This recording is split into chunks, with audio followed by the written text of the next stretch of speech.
This is how I dress. All the time? Yeah. I get it. Well, I mean, at the house, I boxer shorts and a T-shirt. That's it? Yeah, in the house. And then outside? Outside, I'm normally dressed like this, or in my uniform, my three-piece suit. Yesterday, I gave a talk in Beverly Hills to some kids, and I was in my three-piece suit. What did you give a talk about? One of my mentees is a guy named Jason Capital, who is he doesn't say it this way, but he is the preeminent expert how to get laid. And he's got not quite as many followers as you do, but 1 million or 1.5 million. Really? And it's just teaching people how to get laid? No. He doesn't build self-esteem. Oh. But at the end of the day, all these little weenies want to get laid. So he teaches them how to not be a little weenie anymore. Correct. How to Correct. man up or something. Yeah, and so he asked me if I'd talk to his.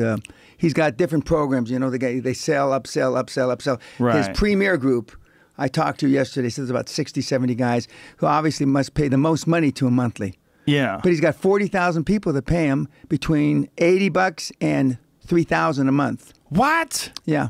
That's insane. Fucking right, I know. And he's just teaching them how to be a man?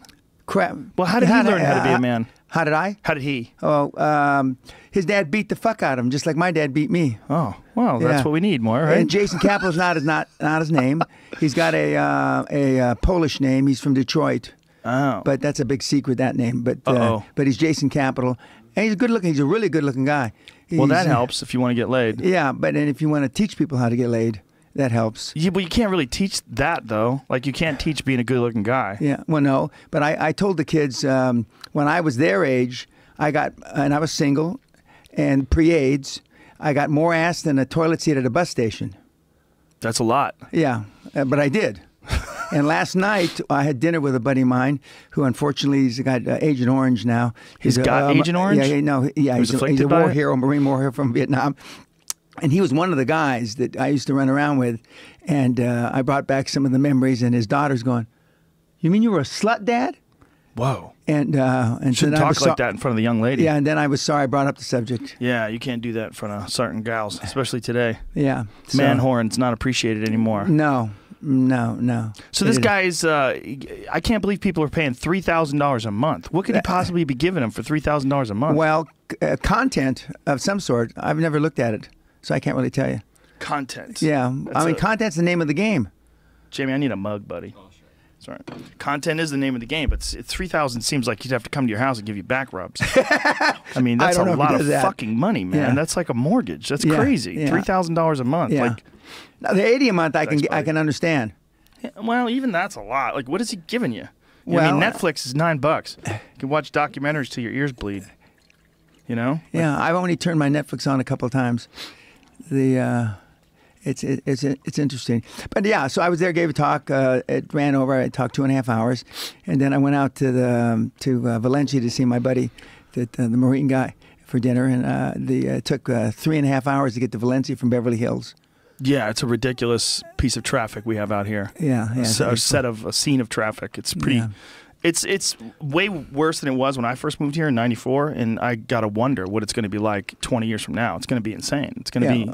Well, then hopefully they'll have hover cars that dodge each other. Well, we were talking about that yesterday. We watched some clips from Blade Runner. That movie, Blade Runner. Great flick. That was supposed to be 2019. Like, that's only supposed to be 2 years from now. Isn't that really? crazy? I didn't realize that. Yeah. Harrison Ford. Yeah. Daryl Hannah, Rutger Hauer. Great movie. Yeah. Like one of my favorite all-time sci-fi movies. But hard to believe that was supposed to be just a couple of years from now. Like, people really overestimated the amount of technology we'd have by then. Yeah, well, I mean, they overestimated that, but in some things they underestimated. Like the internet, yeah. Correct. I mean, when I first said 30 years ago, the two things to get involved in were healthcare and telecommunications, which morphed into the internet. I had no idea what the internet was going to be. People measure returns on their investment and return on the minute, not return on the hour, or the month, or return on capital. Because things can change, in a few seconds. Well, how do you feel about that? I'm sorry to interrupt you, but Go how ahead. do you feel about that of a guy that's been an investor for as long as you've been? How do you feel about this new thing where they're using computers and algorithms to buy and trade? Like, literally at the speed of sound. They're just click, click, click, going back and forth depending on the trends. and they're paying money to get a server that's as close as possible to the exchange, so that they're literally like buying and selling in milliseconds. They're a millionth of a second ahead of everybody else because they're closer to the exchange. Yeah. I came up the old way. I don't really. I appreciate the progress, but I don't like it because most people don't understand it. And like I was tweeting this morning, gold's down. Oil broke $48 a barrel or $49 a barrel. And how has your 401k improved? What are your gurus telling you to do now? The market's up, depending on how you want to measure, 20-25% since Trump got elected on the 8th of November, and hardly anybody's benefited. The guys that have benefited are the guys that drive the indices. He's created $3 trillion, in market cap on the just the New York Stock Exchange, but most people haven't benefited because 70 to 90%, depending on how you want to count or calculate, of that money is big money. Rockefeller, Pena, Trump, etc. And so the average guy, the average Joe, didn't benefit. I ask anybody listening, check your 401k or your pension plan. Tell me how much it's up since November 8th. Most people say nothing. So part of that is just what you're alluding to, the algorithms, because it's the fast big money that's making all the big money. Although hedge funds have fallen out of favor the last couple of years because their returns haven't been the same as even the indices. So you're feeling, how do you feel about the things that Trump is doing right now and the way he's bringing on all these guys that have worked for these major corporations like Exxon, they're doing that whole thing that he announced the other day of creating 45,000 jobs in the Gulf Coast. And like if you look at it, there was a thing on the New York Times today, I think, that was talking about, maybe it was Time Magazine, it was talking about he's created 239,000 jobs since he's been in office, which is, what is it, a couple of months? Yeah. Not that long. So are you, from a business standpoint, forget about like socially, well, let me make a disclaimer first. Okay. I know Trump. Okay. And I knew him from that late 80s and the early 90s because one of my partners and one of my mentors was Governor Hugh Carey, the former governor of New York. So because of his New York relationship, and also one of my ex-business partners was Mayor Wagner, the former mayor of New York. So I knew Trump then. So, but I haven't talked to him in over 20 years.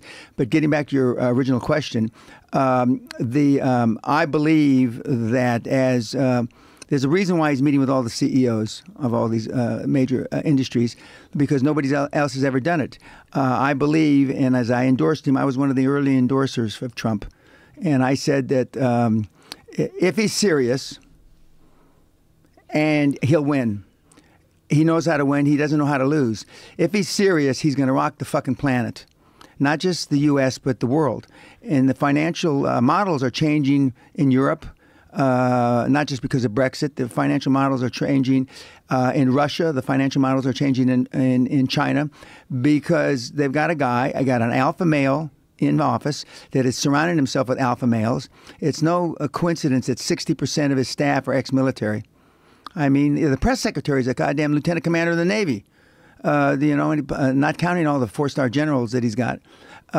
So I don't agree with everything he says. I don't agree with everything he tweets. I wouldn't tweet as much as he does, but I do agree that the country needed change, financial change, and he's going to bring it. Now, whether he gets elected a second term or not, I don't know. But I do believe, and I've said, Joe, that this is November the 8th was the beginning of the greatest transformation of wealth the planet has ever fucking seen since World War II. How so? Because, well, I mean, just look at $3 trillion so far in the stock market. I believe it's going to be $100 trillion. He's going to add to the market before he leaves office. Please explain to a dummy like me. How does that work? You're not a dummy, but how does that happen? Okay. Caterpillar, even though they got in some trouble for taxes, they got raided here a couple of days ago. You may not have seen. Caterpillar, what are the? Is that Caterpillar? They make tractors. Right. Okay. Okay. The infrastructure is shot in this country. Okay. The bridges are all 40, 50, 60 years past their prime. Okay. I didn't know a bridge could go past its prime. The roads are 50, 60, 70 years past their prime. The infrastructure for pipelines are past their prime. So he's going to rebuild all this. He's going to spend supposedly $3 trillion which is not a coincidence because he added $3 trillion to the stock market. But he's going to add infrastructure. So all the stocks like Caterpillar, AT&T, Boeing, etc., have gone up 15, 20, 25, 30% since he got elected, because the big money, the smart money, knows that those companies are going to get all the contracts. The real no-brainer is aerospace, not just because he cut the cost of Air Force One down $700 million or whatever he did, but because he's going to bring the United States military back to what it was under Reagan 30 years ago. And being a vet myself, I believe a strong country. I think we get involved in too much shit outside the country. Okay, but I mean, a strong country, then nobody's going to screw with us. He's going to bring back jobs. I believe he will build a wall. And my mother and grandmother swam across the Rio Grande River as illegal aliens in 1924-25. My mother, God rest her soul, we were just out at the cemetery a couple days ago, wasn't a naturalized citizen until she was in her early 30s. So but I figured out a way to pay for the wall. And yours is the first show I'm going to say it on. Okay. Okay. They arrested Guzman, the great drug trafficker. Right. Okay. They also confiscated $39 billion from him. Did they really? He had $39 billion? Whoa. Okay. 39. It's better than have podcasts. I mean. Yeah. That's okay. pretty good. So why not pay for the wall with his money? Yeah, that's probably a good idea. But do you think that a wall is feasible and it's a good idea to have this big fucking... I know it's feasible, but I don't. But I'm a guy that I would rather pull the trigger and see if it works than not do anything. The biggest difference between most of the kids that are out there trying to be successful, like yourself and some of the other people you've interviewed here, is they spreadsheet it to death, they read books, they listen to podcasts, and then they never do a fucking thing. Okay? I've had kids come to my seminar that have read 700 books on personal development. Yeah. I didn't know there was 700 books on personal development. Okay? But they've never pulled the trigger. Paralysis by analysis. Correct. Yes, sir. Yeah, that can definitely happen. Yeah. That can definitely happen. Yeah, and the like the kids yesterday, they'd all read books, and I don't even know what the charm books are. I have no idea. There's actually a program called The Art of Charm, which is the same thing, how to get laid. That's not what they call it, but it's a deal. It is exactly what it is, right? Yeah, well, that's I've looked at it, and I've actually been interviewed on the kids' show. That seems to me like saying something like how to get famous. Instead of like just get really good at something and Correct. you get famous, like how to get laid. Well, just be an excellent person and people want to fuck you. Yeah. That's what I think. Yeah. Well, I mean, I proved that for a lot of years. Did you? Yeah, I did. You rascal. Yeah. Look at you. But I mean, pre-AIDS. Pre-AIDS. Yeah, that's when you slowed down. Well, no, I got married. Take it down a notch. I got married. I got married.